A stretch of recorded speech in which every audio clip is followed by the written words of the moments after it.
Hey everyone, welcome to Spilled Paint Furniture Flippers. Do you want to see what we did with this dark and dingy vintage piece of furniture? It's amazing what you can do when you put your mind to something.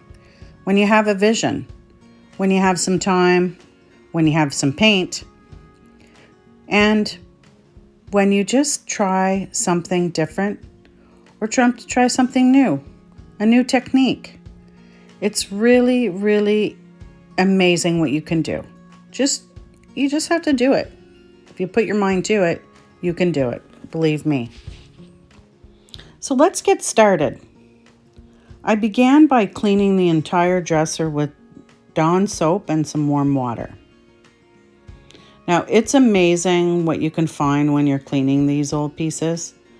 Often you'll find a bobby pin, a safety pin, sewing needles. I found old papers, definitely a few bugs here and there. That's guaranteed. So essentially, it's just really important to clean your piece before you start refinishing it.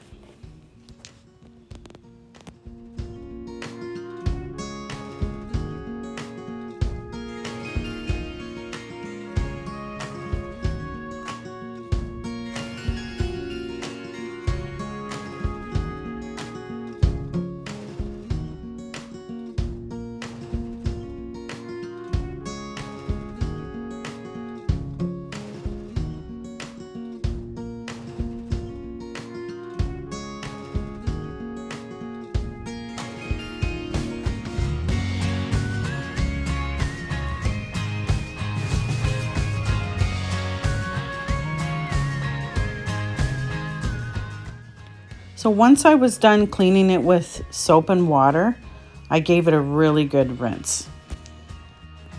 Sometimes I clean my pieces with TSP and then I also give it a good rinse after that. But this time I just decided to use soap and water. So after rinsing the dresser and letting it dry, I started scuff sanding it with the DeWalt Orbitle sander. And I used a 220 grit sandpaper.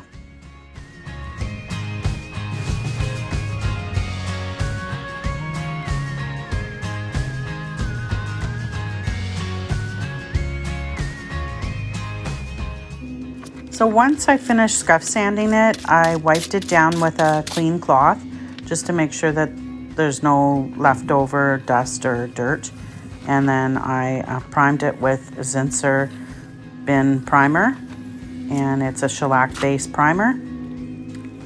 And that's always important to do. I prime all of our pieces. That way we can ensure that the paint will adhere to the dresser.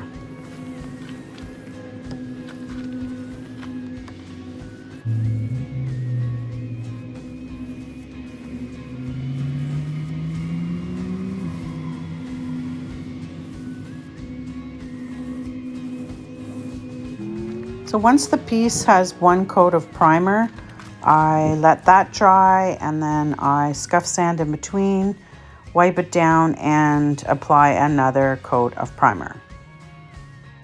So once the second coat of primer has dried, I scuff sand it again, wipe it down, and now it's ready to paint. So here you can see one coat of Benjamin Moore black paint has been applied with our professional sprayer, and we'll let that dry. So these drawers were a lot of work. I started by removing all of the middle decals, as you can see, and then I sanded the drawers, I sanded the decals several times, and as I said, that was a lot of work.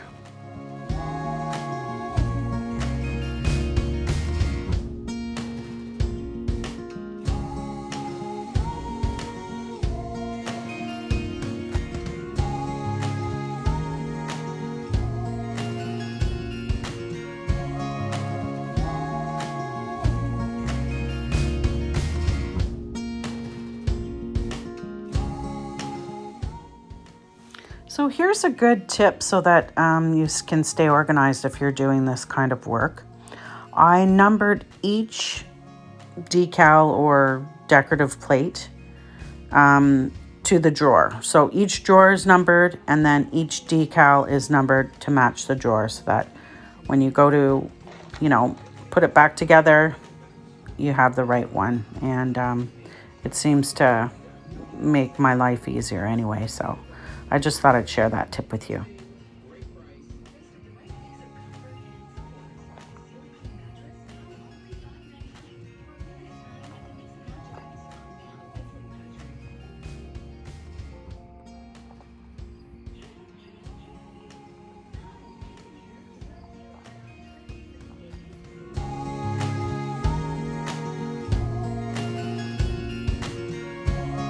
Okay, so here's what I was talking about earlier. You see at the back of each decal or each decorative plate, I numbered them.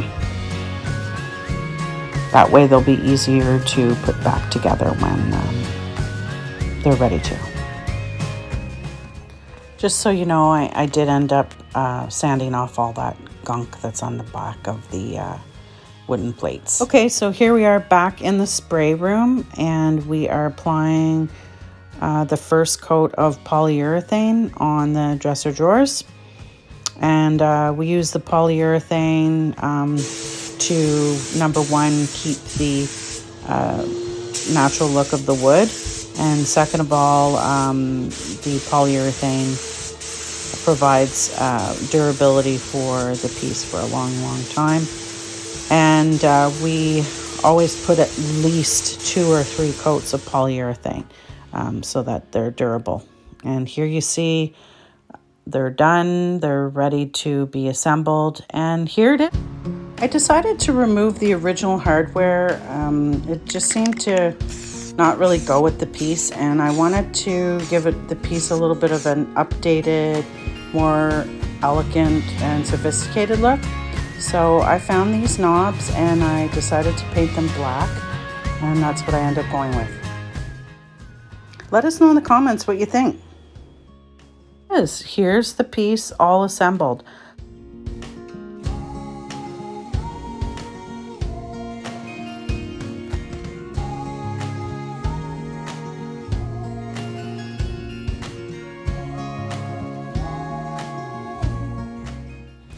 So after staging this piece and adding a few fall decor items, I posted the piece on Facebook Marketplace, and within a couple hours it sold.